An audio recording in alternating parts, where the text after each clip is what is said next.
Hi, I am TD McRoy, and this is Paranormal Diagnostic. Let's get started.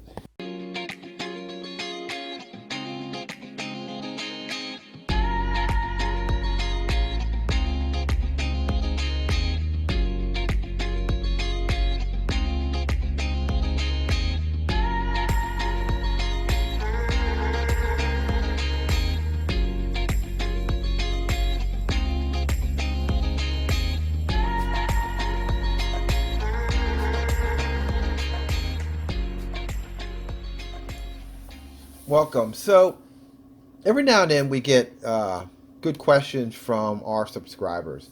And one I got the other day was about how we discuss how we don't believe time exists for these entities. And we first started to believe that is when we found a photograph of something that looked like it was 250,000 years old. That's pretty freaking ancient. And something that could be that old, you would just think, wow, man, is that what you got to look forward to when you die? you know, I mean, for some people, just an hour or two in the MVA line or DMV is bad enough. So you can imagine being stuck someplace in the afterlife and have to live there 250,000 or indefinitely. But we honestly believe that time really just doesn't exist for them. And we're pretty comfortable in believing that. And the reason we don't think time exists for them is because of our senses. Our senses that are part of our human structure has a lot to do, if not everything to do, with how we really measure time. And we're not talking about time like on a clock, but we're talking about time as how our bodies are relative to this third dimensional realm. So, if way before clocks and the railroad and anything was invented that had to do with time, our bodies went through a transition from the moment that we were born to the moment that we will die. And that is that it takes time for all that the decay to take place, because basically that's what's happening to us. We're just a bunch of particles, and we're going through decay. All particles go through some type of decay, and as our particles decay, it affects certain body parts. They get old, and then eventually we die if we don't get killed before then. That's kind of just the natural order of things.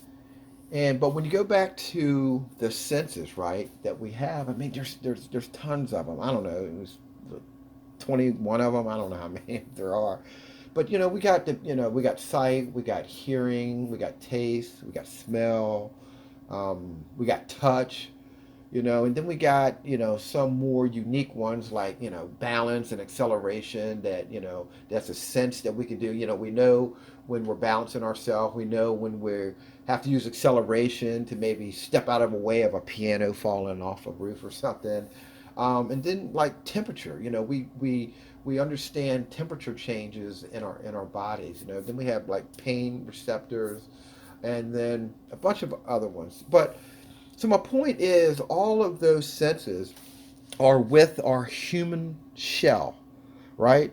Everything from the top of our head to the bottom of our feet and anything in between is part of our human shell. What we are discovering, or what we believe that we're discovering with the Iroquois technology and displaying with the dynamic filtration, is nothing more than just pure energy. And if you imagine, if someone could reach into you and take your energy, like we're discovering in all these film footage, out of you, and then took your body, everything that was left over from your eyes, your heart, your brain, your skin, and on, and stuck that in a closet someplace, all those senses that I just talked about wouldn't be with you as pure energy. They would still be with that human shell over there. So if there was anything that needed to be smelled, if there was an odor, you wouldn't be able to smell it as energy, but your body would. But of course, you're no longer in there controlling that shell, and so you wouldn't have it. And so that's the clear kind of division that we see between all of those senses reacting to what we consider time. You know, being bored, sitting in a car, traveling across country. Um, if we are asleep,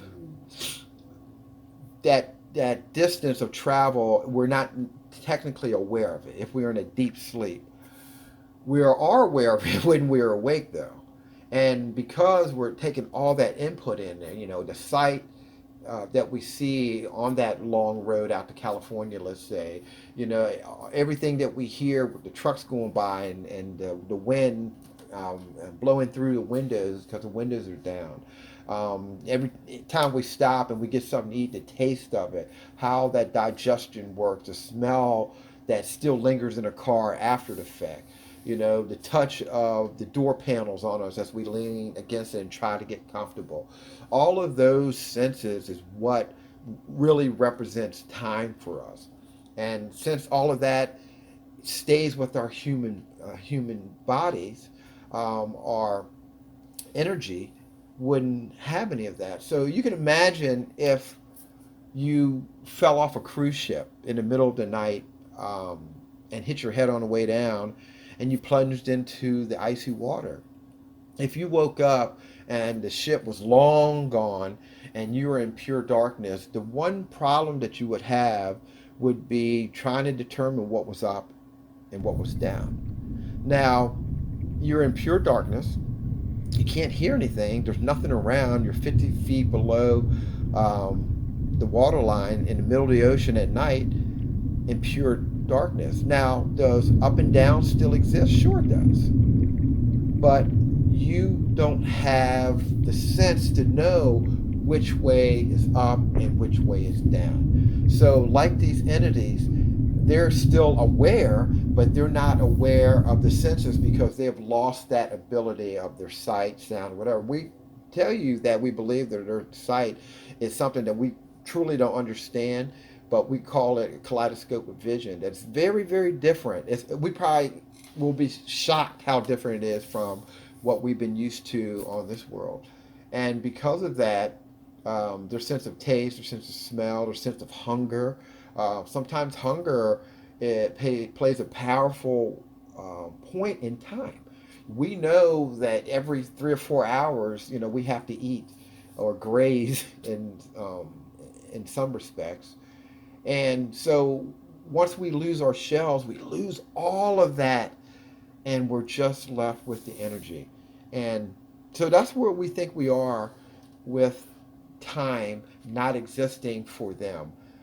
It would only exist for them if they kept their earthly shells, and clearly they don't. So tonight's show, we have to do it a little bit different.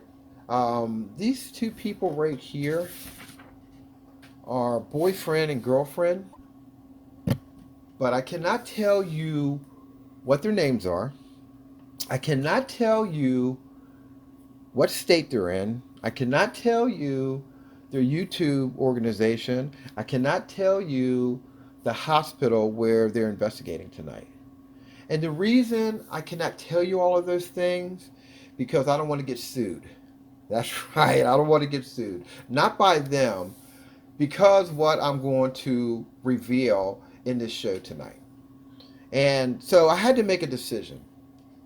My decision was not to reveal this amazing discovery to you guys, or to not tell you any information about these people and the location and their YouTube channel and all that, and reveal this incredible discovery.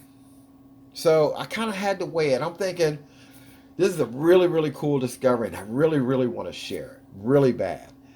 And I don't think it's as important out of all the shows that we have and all the shows that we will continue to have on this channel if I happen to have one show this week where I can't give you any information other than on what we discover and what I want to show you. And I'll tell you what the big hoopla about all of this is. In this location where these people, I think there's like four people, this boyfriend and girlfriend, and I think two guy friends that are there, and they go into this hotel and they're just investigating it. That's all. And they walk through all these different halls. I don't know what type of hospital it is, or what type of hospital it was, I should say. It doesn't matter because I won't tell you anyways. But they end up going into a room, and we end up using Iroquois technology, and it gets a hit on this doll. Well, this doll has three distinctive faces. um, just like in an episode that we did not long ago, where we had the entity that looked out the window, and dynamic filtration ended up pulling out three different faces from that one image. Well, in this case, it's the exact same thing. Except they walk into the room, they turn their cameras towards this doll. The Iroquois technology goes crazy, gets a hit. We end up applying the dynamic filtration, and we end up coming up with, I think, four different faces. And one of them is an African American. We'll just say child. We don't think they're child. We think they're adults. But since their faces are lined up perfectly with the doll itself, and only thing you're seeing is probably from the eyebrows down to the bottom of the lip of the person that's in there, and then the rest you kind of see the doll's head. So it's hard to tell if they look like children because you're only seeing a very small portion of the face. But we don't think they're actually children. We think they're actually adults. But either way, it is impressive. But here's the reason why I don't want to get sued. And this is the reason why I'm not giving up any information on this, but we're still going to evaluate this. There are probably 10 most popular dolls in the planet that are out there that are considered the most haunted dolls on the planet. I'll tell you right now that the Iroquois technology is not designed to debunk anybody who is out there making a living off of reporting paranormal stuff. That's not why the Iroquois technology was designed. Can we do that? Absolutely. And as an example, if someone says, "Hey, I have a fountain pen," right? Let's call it an astronaut pen. Let's say someone says, "Hey, I have Apollo 13 astronaut pen that came off Apollo 13," and that pen is haunted, right? We can take a video of that pen, and if it is truly haunted, the Iroquois technology would get a hit on there. And then we may or may not have to use the dynamic filtration. But if it's truly, truly a haunted item, the Iroquois technology is going to get a hit, guaranteed. Let's say that that pen, that astronaut pen that's supposed to be haunted, has traveled all over the world and met all the heads of states, and everyone's fascinated by that pen. It is not our intention to come along and tell the world that the person showing that pen around is BSing you. That pen is not haunted. Has it ever been haunted? And most likely probably never will be haunted. That's not our thing. We don't care about what other people do or don't do. And the reason we don't, not because we're scientists, because this is entertainment, right? It all comes down to just pure entertainment anyways. If people want to go see a haunted pen and they want to pay money, and a guy wants to be on Ellen's show and she wants to interview this person about a haunted astronaut pen, good for her. Good for everyone that tuned in. We don't care about that.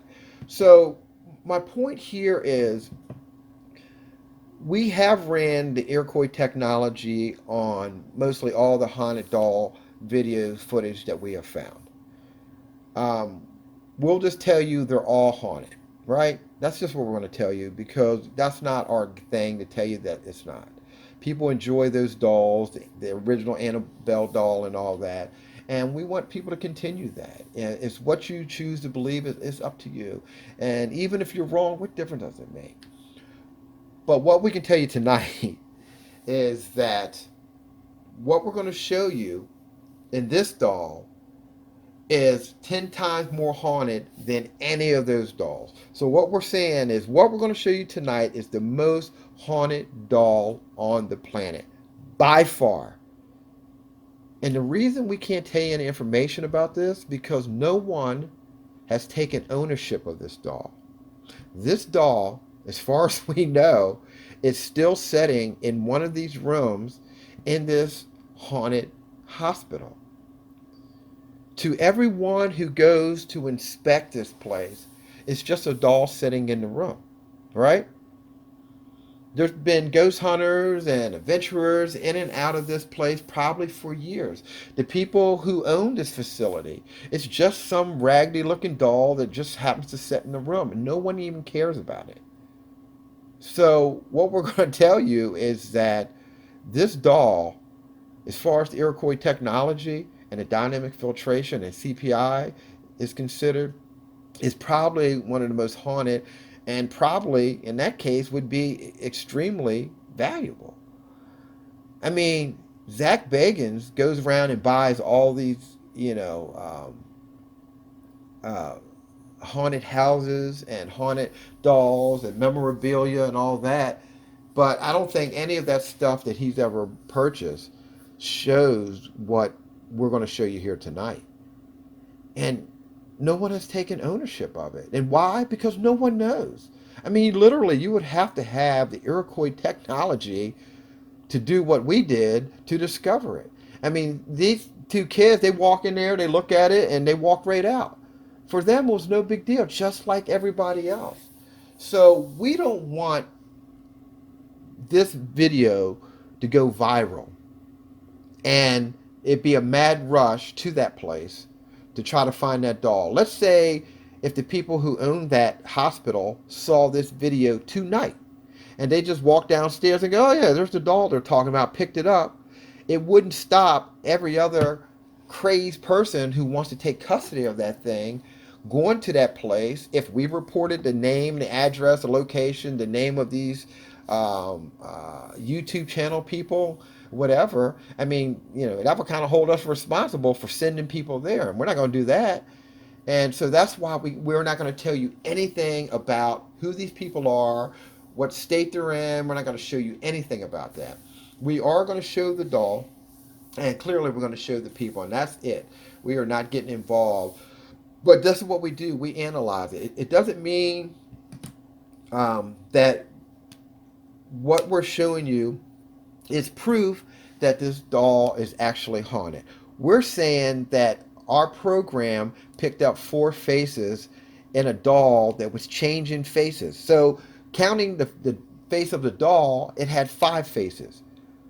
Listen, just because you videotape a doll doesn't mean that a doll should be changing faces. I don't think they ever even created anything that can do that yet. But this thing probably does. And one of them is African American. It's black at one point. But so anyway, so we're going to get into this. We're not going to give any information. We're not going to have any links below. We are just going to show you the evidence, and we're going to leave it at that. If people want to try to figure out who these people are and where they are, and that's one thing. But you're not going to get that off of this channel. We're not going to be responsible for people going to get this doll. And once again, we don't have any proof of what we're showing you is real. So, do we think that doll's haunted? Based on our programming, dolls shouldn't have 3 different or 4 different faces, right? Should only have one. So there's something going on. But but by law, can we prove that that doll is haunted? Is it a ghost? No, we can't. And we say that all the time. But I'm telling you, it's fascinating. And honestly, I would like to have it myself. Not have the doll, but I would like to have custody of it and like have it in like the Smithsonian or something, and still own it and actually allow the Smithsonian in Washington D.C. to actually put it on display or something based on what the Iroquois technology has discovered. That would be cool, but I am not dumb enough to go anywhere near that thing. So here we go. So they're outside, they're talking about this location, and then here are the other 2 who are with them. That is actually a man to the right, not a woman. I thought it was a woman for a long time until I heard him talk. Just got that Monsters Ball hairdo still, so that's no problem with that. And so they're walking past the outside of this building, just checking everything out. And so the Iroquois Technology actually gets a hit right here in this window. So um, we zoom in, and this is what we get. Now that is an amazing image. That almost looks like an actual person setting up there, like an Italian person looking out the window. I mean, that looked like a young Frankie Valli. But the reason we know that it's not is number one, Iroquois Technology got a hit on it. And two, if you look at the lighting on his face, the exterior of the window, the exterior of the building, because there is we're guessing there's a window in there, maybe there isn't. But it's all neutral.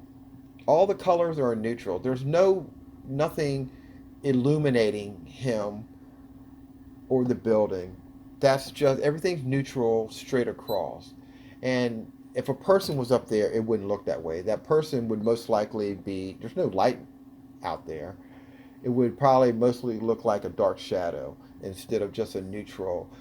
He's more blended in with the wall, or the same color as the wall, than he is with his surroundings. So that's a pretty good hit. That's a pretty good hit right there. So they move on and they end up going inside, and they're walking around, and right over this person's shoulder here, you actually get this entity, this dark shadow standing right there. Once again, this is something that the Iroquois Technology over time could have pulled out, and you could have got a better look exactly who that is. But once again, we're talking anywhere from 3 to 5 hours to pull that out, and for an hour show, it's just not worth it to do that. As long as you can see where it is, the dynamic filtration, we did use it on for about, I don't know, maybe about 40 minutes, and it pulled out the image to that point right there. And when you go back and look at, well, we're not linking it tonight, so you would have to go back and figure out where this video came from. But you will see there is actually a very faint shadow there, so we did pull it out to that point.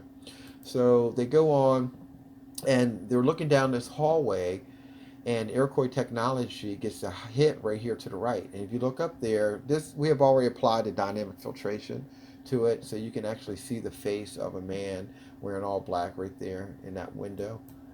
And so we zoom in, and there you go. You have a face. The guy, to me, looks like Vincent Price. They used to play in all those old scary movies back in the 50s and 60s and 70s. Um, that's a pretty good hit, but that's not really what interests us about this actual discovery. Let's go back, and you got to remember these guys are standing right there. And so, what I'll tell you what happens when the girlfriend is standing closest to this entity at the time, she ends up getting a scratch on her back while she's standing there.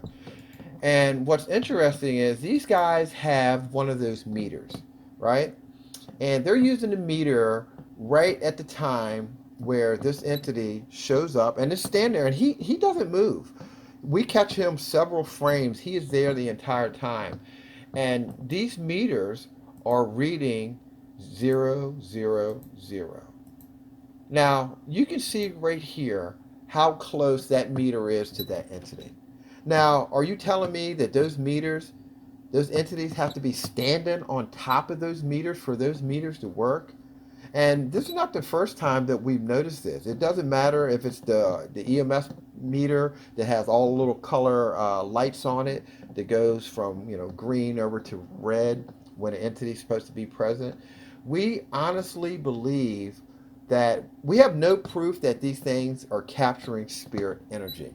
What we think is happening is that these entities, when they're stationary, like that one is right there, you can walk right up to them with these meters, and that meter will not read that entity. We have numerous pictures where time and time again, doesn't matter if it's this meter or if it's the other meter, it will not read an entity just standing right next to it. what we think is happening when that entity goes and moves. What happens? It leaves, let's just call it a divot, just like in golf, right? When you go and hit off the tee and you leave that divot in there, it leaves a divot. And until the atmosphere comes back and and rebalances itself because of that divot, that's what those meters are picking up.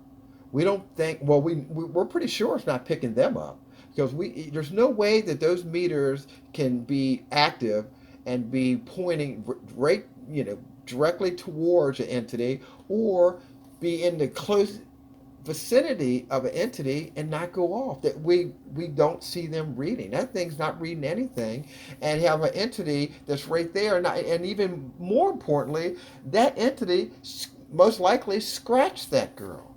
So you have an entity that has the ability to scratch that girl while she's standing right next to it, not next to it but close to it, and you have these meters that's not picking up anything. But after that entity moves, that meter seems to start picking up a little bit. So what is it actually reading? Well, clearly it's not reading that entity, because if it was reading the entity, it would have read it while it was standing there. So it is reading an environmental readjustment. Those entities are leaving a cold spot or something, and once they move, whatever that environment is doing to equalize itself, after that entity has moved, that's when those meters start to work. So we're only telling you that because we know a lot of people spend money on these type of meters. And is it good for, is that area active? Sure it is. I mean, if you want to know, hey, did something move in this area? Sure, it's great. But it's not necessarily detecting where they are. They're only measuring the environment that seemed to be readjusting back to whatever the environment was before that entity moving on there. So this guy's walking past this window, and Iroquois Technology gets a hit. So we look, we're like, that guy has a beard. Like, this guy doesn't have a beard, but his reflection has a beard. So we zoom in, and sure enough, that is not his reflection. How creepy is that? But once again, these things are masters of camouflage. And they take a lot of unnecessary chances like this. Like, what reason do they have to appear like something or someone that they're not? Um, Is it just to prove that they can do it? I don't know. And get away with it? I don't know. But with the Iroquois technology, they can't get away with it anymore because we're going to hit on them every time. And that's a perfect example of that. You go back and watch the video, and you would never pick up on that. I mean, even if you stopped, you wouldn't pick up on that. But there he is, clear as day, right there. Amazing. All right, so they go from there, and they go past this doorway, and once again, Iroquois Technology gets a hit right there in the crease of this corner. So we go ahead and we zoom in, and right here you see there's a face that actually kind of just comes out of the wall right there in the corner, and then it goes right back in. Amazing. Just not a lot, but just enough for the Iroquois Technology to get a hit. So they continue on from there. So they look down this hallway, and the Iroquois Technology actually hits in two places. It hits straight ahead on whatever that dark figure is straight ahead. I don't know what that is, but it hits on it. It's so far away. We just basically circle it to show you that it's there. And what's even stranger is this red area right here to the right, we also get a hit. Well, when we zoom in to see exactly what it is, this is what we get. And that is a face of a man. Amazing. Don't know who he is. Don't know where he came from. We don't know if that's spray paint on that wall, but he's definitely has camouflaged himself to hide within that graffiti. But yeah, that's definitely an entity one we got a hit on, and you can see its face there. Amazing. So we go on, and we end up getting a hit right here to the left, and we think that might be the same guy that we just saw in the previous photograph, where he's in a corner and he just blends his face out and goes back in, because he does the same thing. So he's basically following them around. What was interesting, when we went to the very next frame, we got a hit right here.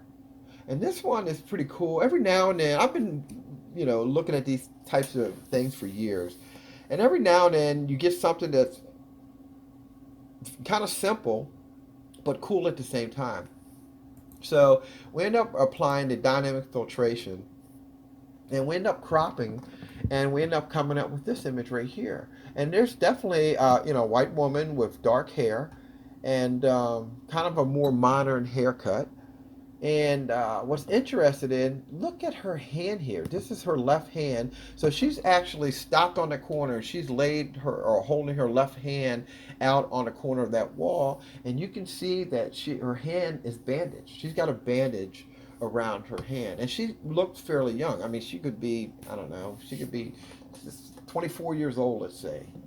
And, when you see an image like this, you just wonder, you know, if this is real and what we're discovering, what ended this woman's life? She's got a bandage on her hand. We know this was a hospital. Her hand is black because we think there's probably something behind it that she's trying to make sure her hand mimics. But it doesn't matter, because the Iroquois Technology hits on her, and then the dynamic filtration pulls her out, and also pulls out that she's still wearing that bandage that's loosely wrapped around her hand.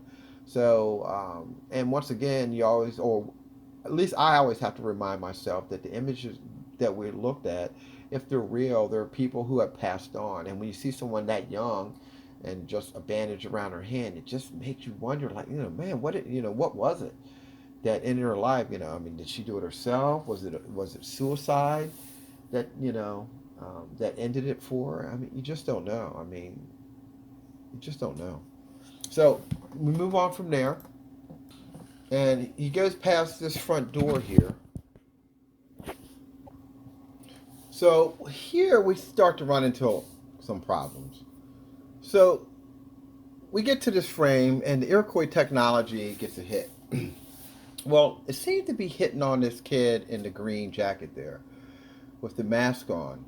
And so we run it again, and it seems to be hitting on him. And once again, like I said, the Iroquois Technology will only pinpoint, but it just pinpoints in a small location. So we're thinking, okay, there must be something like right at his back on the other side of that glass out in that vestibule area. But once again, we have to go in, discover it, and then apply the dynamic filtration to build upon it. But we actually still have to find it after it has pinpointed it.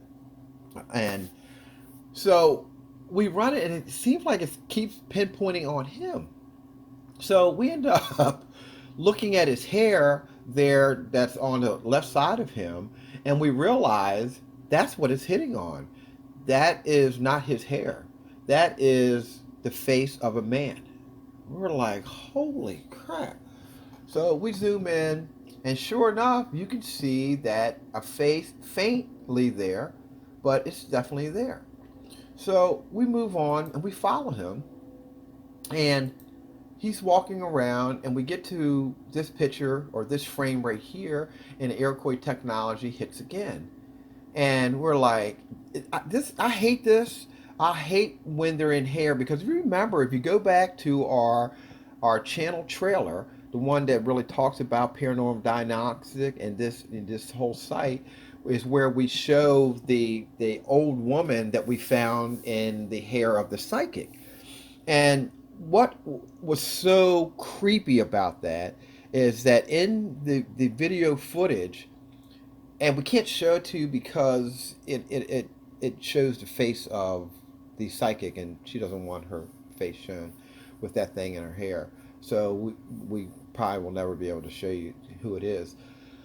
But it literally comes around a corner, I say a corner, around the back of her head, sees a camera, and then runs around the back. Like it was almost like it's like animated, like you can imagine like the moon, like a cartoon showing the moon, and have a face of a person running around the front of the moon, see you there, and then tears ass back around to the dark side of the moon again. I mean, that's exactly what that image on our trout or our channel trailer does.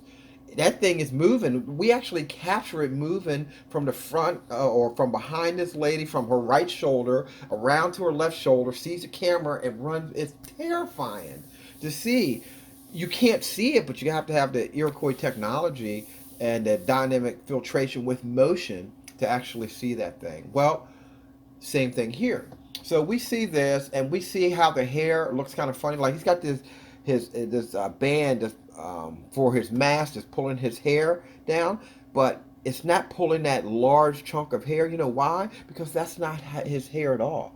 That's what these things do. They get in people who have long hair like that, and they will mimic their own hair. I mean, they get it. They get the texture correct. They get the lighting. Everything is correct. They're masters in camouflage. But I can tell you right now, that is not his hair. So we go ahead and zoom in, and sure enough, we can see a face in there. And at this point, the Iroquois technology has hit on it. We see that there's that gray death look that we've seen so many times before. So for us, all we have to do is have the dynamic filtration pull out the eye. Because there's always going to be an eye looking out at the camera. And sure enough, we do. And there's the face right there. And there's his left eye clearly.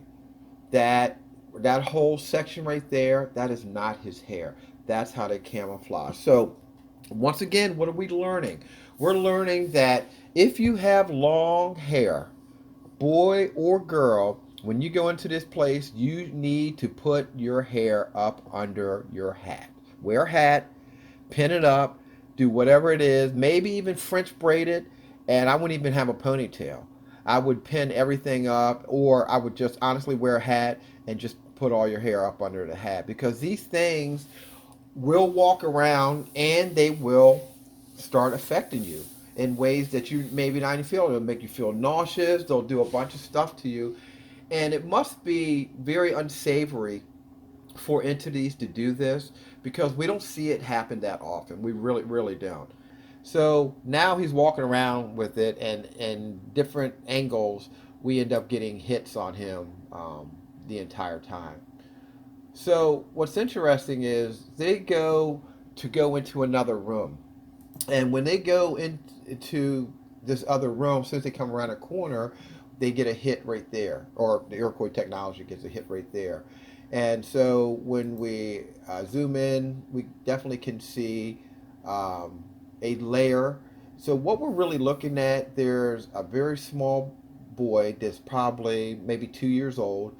His head is, if you look at the very corner of the sign, at the very left bottom of that sign, that's where his left side shoulder begins, and then you'll see his round part of his head, and he's wearing kind of like a light color shirt, then dark pants, and you can see his feet, his right foot and his left foot there, and then above him he's got like like an older sister, let's say, that's right above him, and then there's a woman that's right above her with darker hair, and then as it goes up, there's another person, and then there's so there's one, two, three, four, five at minimum that are all standing in the corner.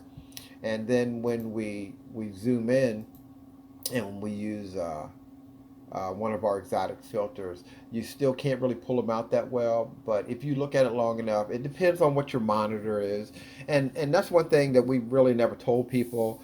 What it looks like on CPI monitors that we use. We use definitely high definition monitors, and depending on what computer you have at home and what monitor you have at home, if you bought a inexpensive computer from Best Buy, or you got one, for Christmas last year, and it was under $1,000, computer, your monitor is not going to be as good as a $1,500 monitor that CPI uses and stuff. So, and our images, once we release them, it's really released on how our monitors make them look. Sometimes we'll use a different monitor and it'll look different to us as well. So that's why some people will be able to see some of the things we talk about and other people won't. It just depends on what monitor you have at home. But for us, it just comes down to how these entities are actually displayed at the moment when the Iroquois Technology captures it. And at that moment, when it captures it, that's when we use the dynamic filtration on it. So a lot of this stuff is still out of our control.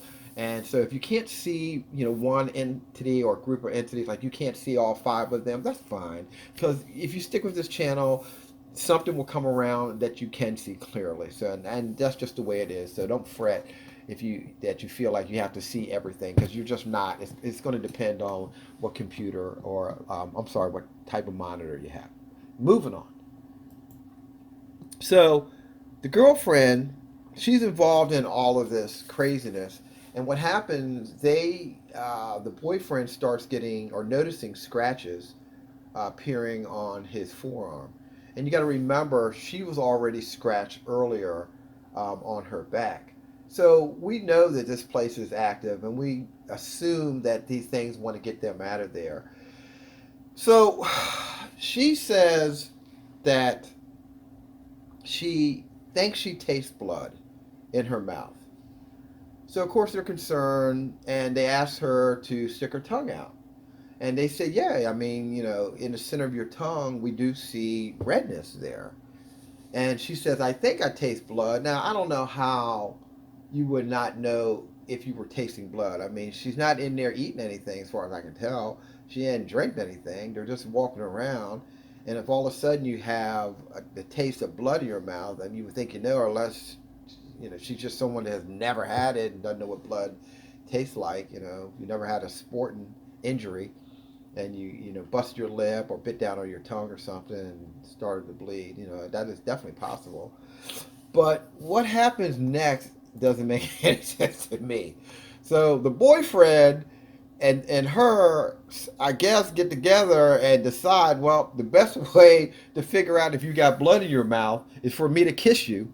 And then if I kiss you and I can taste your blood, then that means there's blood. Now, there's got to be a better way. There's got to be a better way than that. I mean, if this is the way these two kids are choosing to diagnose a problem, thank God she didn't have hemorrhoids, because I don't know how they would have diagnosed that. So, yep. So when you watch the video, he kisses her and then he tastes it like he's doing a wine tasting, like, come on, man. Listen, if I'm dating you and you say, I think I may have blood in my mouth, okay? So I'll be like, moving on. And that's it. I mean, it doesn't solve anything for him to kiss her, to taste her blood, to say, yeah, I guess that is blood. They didn't do anything about it. I mean, I don't know. You see some of the craziest things on here. And for me, honestly, most of the time when I'm trying to get through these things, I'm trying not to laugh. I'm trying to stay professional as I can. But I'm telling you, the guys I work with, they're on my team, these other physicists or whatever, they know how bananas I can get with some of this stuff. And it just makes me laugh sometimes, some of the stuff these people do. Oh, I think I got blood in my mouth. Yeah, I think I should taste it to make sure. For what? It makes no sense to me. So, anyway, so he tasted it. They figure she got blood in her mouth, and they continue on. So they're walking down, and they decide to go into this room to the right. And so before they get down there, right here to the left of this, the girl with the blood in her mouth, the Iroquois Technology gets a hit right here. And it's interesting because you actually can see the face of a woman standing right there. We've already used the dynamic filtration on it, clearly. And so there's a woman that feels comfortable to stand right there as they walk by. Now, once again, if they had their meters on, it wouldn't pick up on it anyway. It's not picking up on these entities. It's picking up on them once they move, and whatever hole they're leaving in the atmosphere in that room is what those meters are picking up as they do a realignment. I have yet to see any entity with those meters on and it activate right next to them. It's not happening. So, scientifically, the only thing we're saying is apparently it appears that those meters are picking up some type of environmental readjustment. It's not picking up them at all. Okay, so they continue on and they get ready to go through this door. I'm sorry, before they go through the other door, and you can see that there's somebody coming through the door as they're exiting the door or going into that hallway. Right there, there's a face of someone, looks like a woman coming into the room. That's amazing. That's just a good clean hit there. Nothing special about it. Just he's walking out. Iroquois Technology gets a hit. We zoom in and go, oh, okay, there's someone right there coming in, passing him. Once again, he doesn't turn. Nothing happens. So these things they can move freely, about us. And like I said, these meters are not picking up what we think they're picking up. So they don't even seem to help. So there's a closer image of it. Looks like a lady with long hair, or a white lady with longer hair.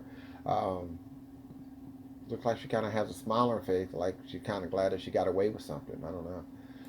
And there you go. So we move on from there.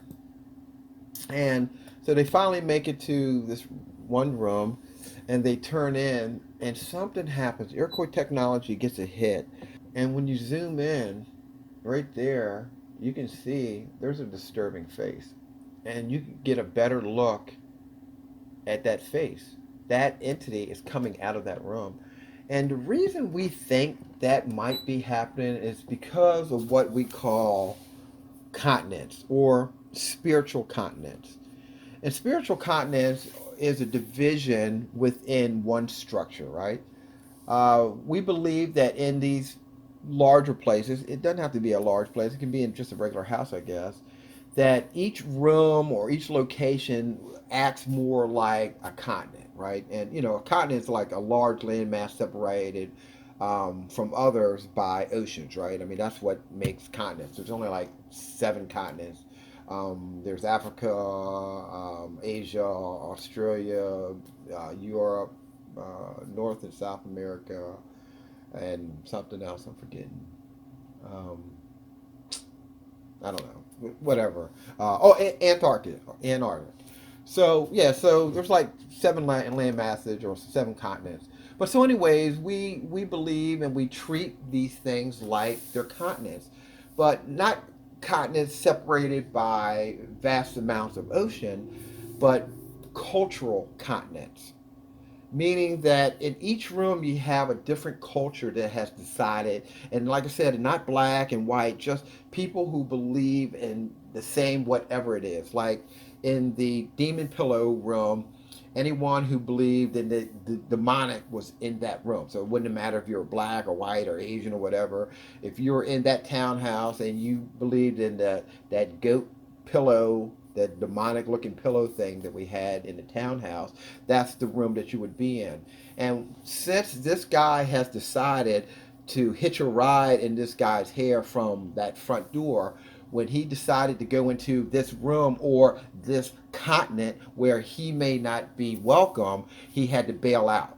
He couldn't go into that room, so he had to bail out and had to bail out at a time where he didn't leave him in the middle of the room. So we think what's happening, that right when that guy goes in, these entities decide to bail off his hair and will start making their way along this wall and probably return to, towards the front door or from wherever they came from.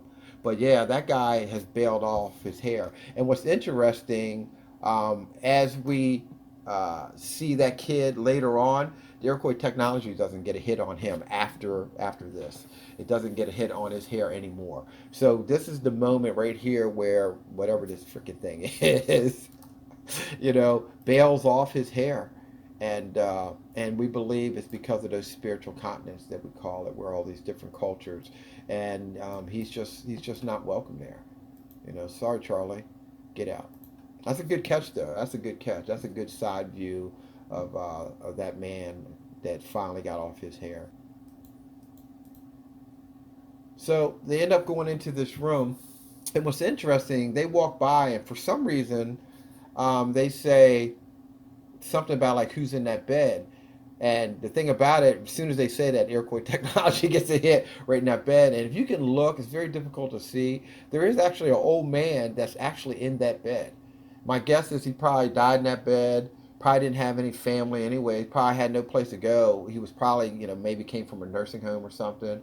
Probably went to that hospital. Probably died in that hospital, and just decided to stay.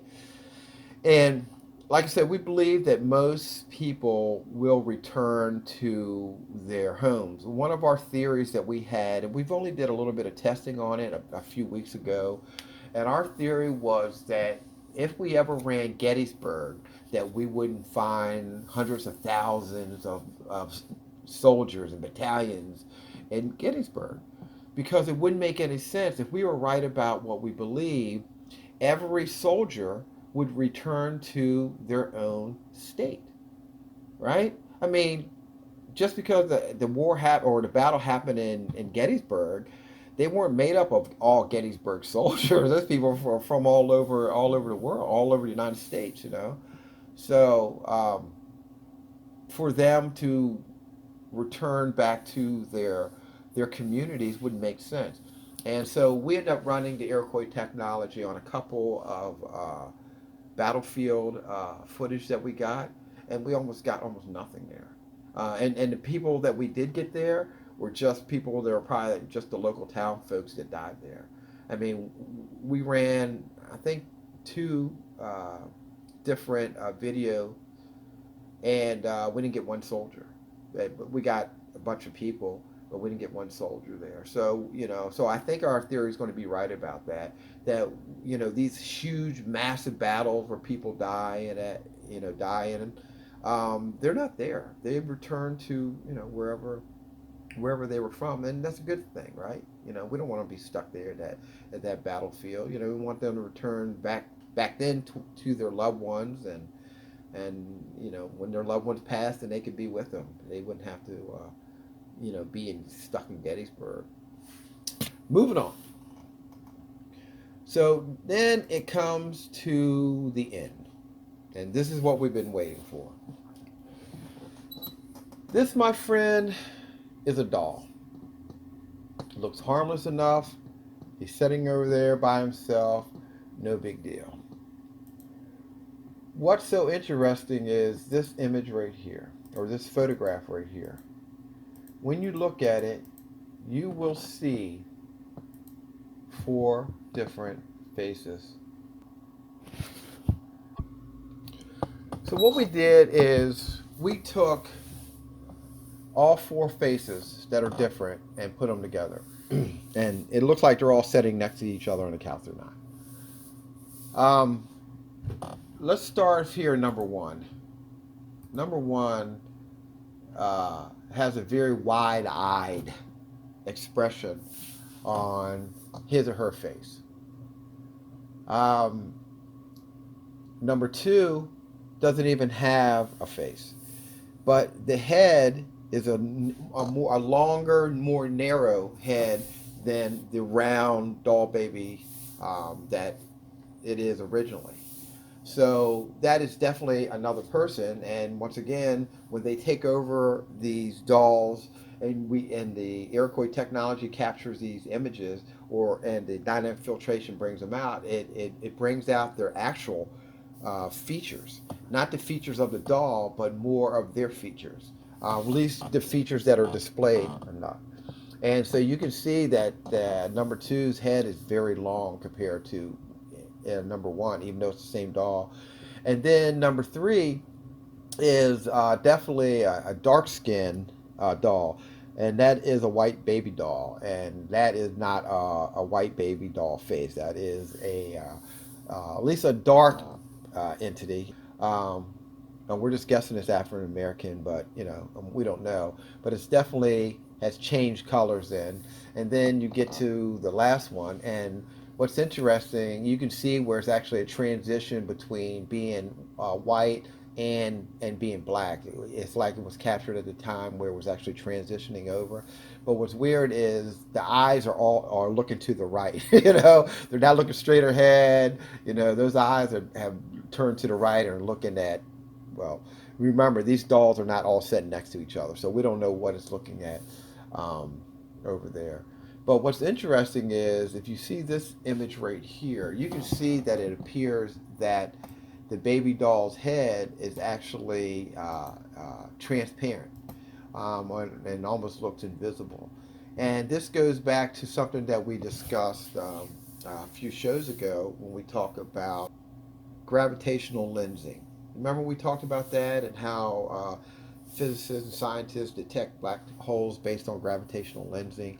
So what we are pretty sure is happening here, that this entity is actually, instead of trying to appear like the doll itself, like the other four have that I just showed you, this entity, whoever it is, has decided to actually look transparent. 'Cause listen, these things were human spirits, and as humans, we make mistakes, and so do entities. I mean, a lot that we discover um, on this channel is their mistakes that they make. You know, they move too early. The Iroquois Technology captures them. In some cases, if they didn't move or they stayed behind a pillar or something, you know, the Iroquois Technology wouldn't hit on them. But you know, they're basing on what they see in the image, based on whoever's filming them, and sometimes they get a little over enthusiastic about making a move, and that's when the Iroquois Technology would hit on them.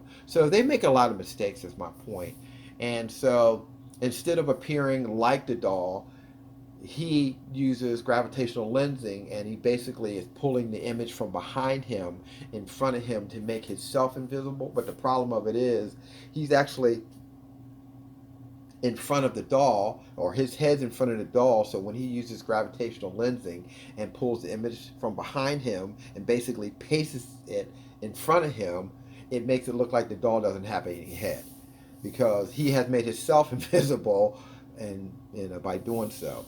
So I thought that was pretty interesting, that even though the doll had changed faces, and the Iroquois Technology and dynamic filtration was able to pull all those different faces out, he would have been the actual fifth face. But instead of doing like all the rest of them did, he made a mistake and end up becoming transparent. But they're not really transparent. Like I said, they're very dense. And but they're transparent by pulling the image from behind them and basically placing it in front of them to make themselves appear transparent. So because of that. But anyway, so there you have it. Once again, that doll to us is the most haunted doll on the planet. Well, like I said, we ran the footage on 10 most popular dolls and any video footage that we could find. And I'm not going to say they weren't haunted. I'm not going to say that they're not what these people say they are. I would never do that, even though we know the truth.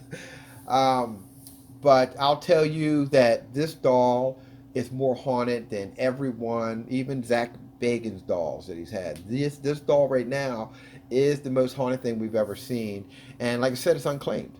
No one who has just watched this knows where it's at, unless you know who these people are and where they were, and that would be different, and that wouldn't have anything to do with us. So the reason we can't tell you, we explained it in the beginning, we can't, we don't want to be sued by the place if someone breaks in there and does something to try to get that doll. We're just telling you that that doll is extremely haunted, based on dynamic filtration, but you know, we will not swear in a court of law that any of this is real. We're just showing you what our program discovers. So do not go to that place. Do not destroy that place. Do not go steal that doll. If you go to that place, call those people up. Ask them if you can buy the doll. Ask them if you can come visit the doll.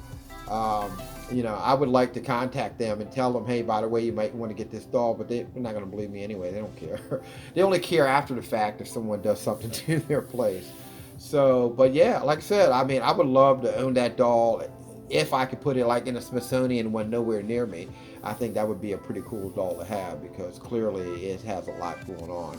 But yeah, it's just sitting in a room someplace, and you know, nobody knows anything about it other than unless you just watch this episode. So yeah, it could be worth, you know, hundreds of $1,000s.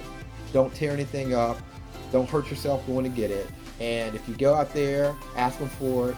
Ask them to buy it, do it legally, and you may have a good keepsake. Just don't keep it in your house. I'm out of here. Love you guys. See you next Friday night. Ciao.